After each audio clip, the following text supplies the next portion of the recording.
का इस वजारत का जिसको मोहतरम लॉ मिनिस्टर साहब चला रहे हैं, इसका एक अदना सा वजीर भी रहा हूँ। वहाँ इनके साथ कोई 1.5-2 घंटे बहस मुबाहिसा मैंने किया।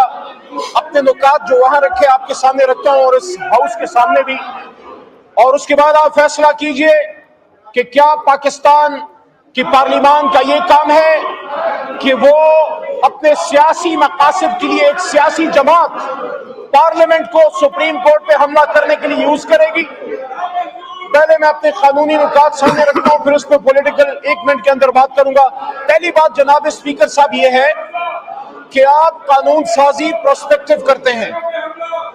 आज अगर हम कोई अमल करें और कानून में वो जुर्म नहीं है, उसको आप आने वाले कल में कानून साजी करके हमें गुजरे कल के किसी अमल के लिए जेल में नहीं डाल सकते।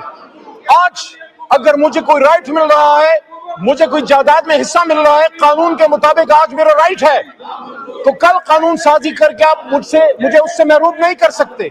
इसलिए आज जब मेरी जमात को एक राइट मिल रहा है सुप्रीम कोर्ट के फैसले के बाद कि पाकिस्तान तहरीक इंसाफ को खवातीन की रिजर्व सीटें मिले और माइनॉरिटीज की सीटें मिले और 41 मेंबरान असेंबली को जनाब स्पीकर हक इख्तियार दिया गया, हक इंतखाब दिया गया कि आप जिस भी जमात के पास जाना चाहते हैं, शामिल होना चाहते हैं, आप शामिल होइए। ये राइट हमें सुप्रीम कोर्ट के फैसले के बाद मिल गया।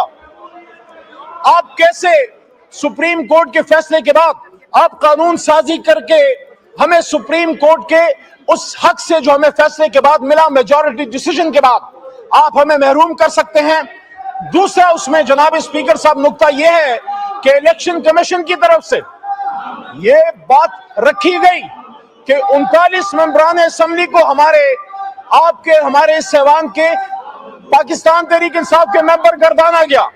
सुप्रीम कोर्ट में जब यह फैसला आ रहा था मोहतरम स्पीकर साहब, तो उसमें मोहतरम जज साहिबान ने यह कहा कि पाकिस्तान तहरीक इंसाफ सियासी जमात थी और सियासी जमात है।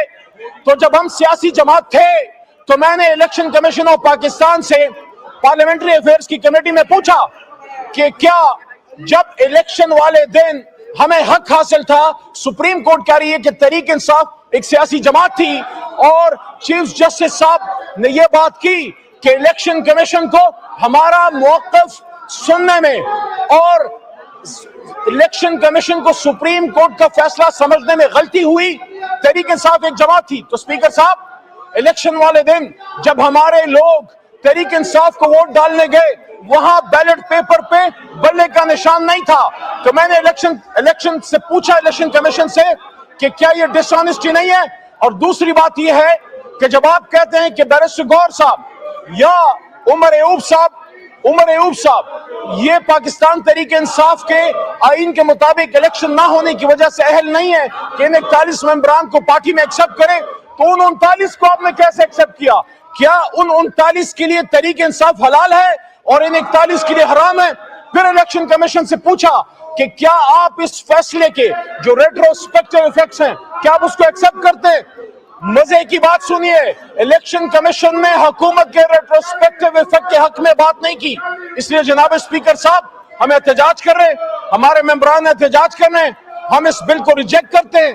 ये सुप्रीम कोर्ट के ऊपर पार्लियामेंट की तरफ से हुकूमत हमला करवा रही है। आप कानून साजी बेशक कीजिए, लेकिन कानून साजी पाकिस्तान के मफाद में होने चाहिए। अल्लाह के 100 नामों के नीचे खड़े होके आप तहरीक इंसाफ के मेंबरान असेंबली को तहरीक इंसाफ में जाने से रोकने के लिए और खवातीन मेंबरान असेंबली को यहाँ पे आने के लिए, उससे रोकने के लिए और अक़लियती मेंबरान के हक पे डाका डालने के लिए कानून साजी करें। इंशाल्लाह हम इसके खिलाफ सुप्रीम कोर्ट में भी जाएंगे और सुप्रीम कोर्ट से आपकी कानून साजी रद्द होगी, क्योंकि इसके पीछे पार्लियामेंट नहीं खड़ी, इसके पीछे एक सियासी जमात की फसाइयत खड़ी है। हम इसको रिजेक्ट करते हैं।